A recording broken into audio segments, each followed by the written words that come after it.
Marcos Piangers.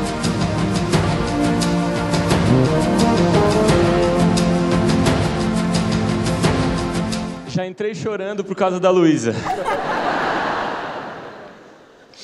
Quando você morrer, um pouquinho antes, você não vai pensar no seu trabalho, cara. Você vai pensar na sua família. Quando você estiver no último dia da sua vida, doente, mal, você não vai pensar que você devia voltar no tempo e preencher mais um relatório. Queria tanto voltar e fazer mais uma reunião de 3 horas. Você vai pensar, eu devia ter valorizado a minha esposa. Eu não devia ter me separado. Eu devia estar do lado da minha filha. Eu devia ter visto a primeira vez que ela andou, o primeiro dente que caiu. Eu devia estar em todos os aniversários dela. Mas eu voltei, porque eu tive que ver um jogo de futebol. Podia estar vendo a final da Champions League.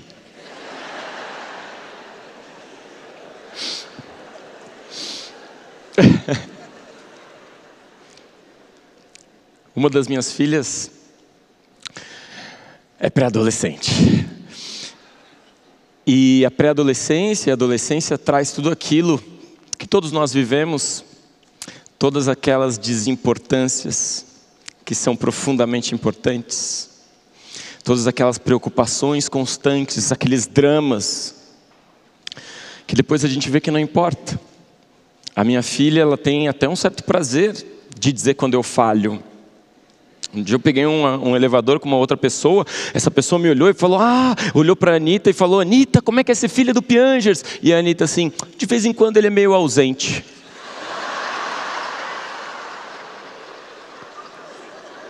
Ela me acompanhou uma vez no meu trabalho, eu fiz uns personagens, umas piadas, na saída do trabalho, logo ela disse assim, pai, você já se ligou que você não tem graça nenhuma? E numa vez eu tive que viajar no aniversário dela. A gente fez um bolo de aniversário de manhã, mas de tarde eu tive que pegar um avião e ela nunca se esqueceu. Quase todo dia ela me lembra. E a gente fica cheio de culpa no nosso coração, não fica? A gente é a geração com culpa, dos pais que têm culpa por causa de tudo. E a Anitta sabe disso, me fala isso. E eu acho engraçado que logo depois ela diz, nada que um iPhone 7 não resolva, pai. Mas a gente tem culpa no nosso coração o tempo todo. A gente é a geração que se preocupa com a quantidade de sódio na água. A geração que se preocupa com a cadeirinha. Os nossos pais nos davam bolacha Maria e que suco de almoço. E não sentiam culpa alguma. A minha mãe me levava naquele vão atrás do Fusca, sem cinto. Não é?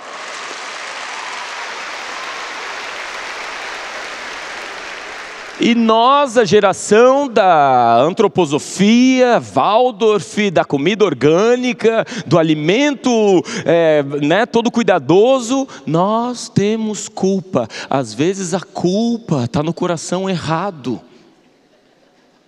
Nós somos legais. Nós somos uma boa geração de pais, na minha opinião, a melhor geração de pais da história. A gente é preocupado, atencioso, a gente quer acertar. A geração da minha mãe, mano. Por que eu tenho que ir para a escola? Porque sim, fica quieto, não é? Piores respostas. Por que eu não posso sair para brincar? Por que não? Fica quieto. É tudo sim, não tem explicação. Tudo que eu perguntar, por que eu não posso sair sozinho? Por que eu não posso dirigir? Por que eu não posso fazer coisa? Você vai entender quando crescer. Pior resposta para um adolescente. Pior resposta, eu tento não falar isso para a Anitta, porque eu sei que todo adolescente acha que sabe tudo. A Anitta acha que sabe tudo. Eu achava que sabia de tudo. E eu não sabia de nada. Uma das perguntas que eu mais fazia para minha mãe é, por que você não me fala quem é meu pai? A minha mãe, ela me criou sozinha, ela engravidou e foi abandonada. E nunca me falou quem era meu pai. E eu perguntava, por que você não fala quem é meu pai? E ela dizia, você vai entender quando crescer. E eu cresci, e agora eu entendo. A minha mãe não me contava quem era meu pai, porque ela tinha medo que eu fosse procurar o meu pai, que eu me decepcionasse com meu pai, que eu me magoasse. Ela queria me proteger. Ela pressupunha que um cara que abandona uma família não seria um bom pai, e que eu procurar ele só traria mais problemas para a gente. Quando eu crescesse, eu ia entender. A minha mãe estava me ensinando que muitas vezes a gente não sabe de nada. E quando é adolescente a gente acha que sabe de tudo. A minha mãe estava me ensinando que família é afeto, não é genética. Não tem a ver com DNA. Família é quem nos escolhe. Família é quem a gente escolhe. E é por isso que tantas famílias adotivas, criadas pela avó, pelo vizinho, são felizes, mano. Não tem a ver com genética, tem a ver com afeto, com carinho, com amor. E às vezes a sua família é a sua sogra. É raro, mas rola. Às vezes a sua família é sua esposa.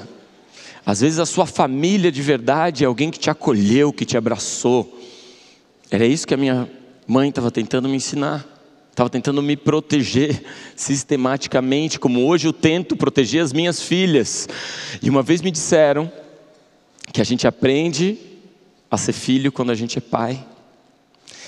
E a gente aprende a ser pai quando a gente é vô. Eu espero que demore, Anitta. Essa semana a Anitta teve uma treta com uma amiguinha. Brigas. A gente passou uma noite discutindo. E a Anitta é super cabeça. Então, uma vez eu estava brigando com ela. Ela disse assim: pai, você já notou que quando você briga comigo, na verdade você está brigando com você mesmo, quando você tinha a minha idade? E eu... a reencarnação de Freud na minha frente. E ontem a gente discutindo essas questões e ela dizendo: pai, se você quiser que eu resolva as minhas questões, só você vai ficar feliz. E eu, como que eu lido com isso? E ela está nessa fase da pré-adolescência. Quero ir sozinha para a escola, quero ir para festas, quero fazer o que eu bem entender da minha vida, quero estudar a hora que eu quiser de madrugada. E eu digo: não, Anitta, você tem que dormir na hora certa, você tem que fazer as pazes com seus amigos, você tem que tratar as outras pessoas bem, você tem que ser gentil, você tem que ser humana, você tem que ser legal e bondosa. E ela me pergunta: por que, pai? E eu respondo: você vai entender quando crescer, filha. Obrigado. Obrigado.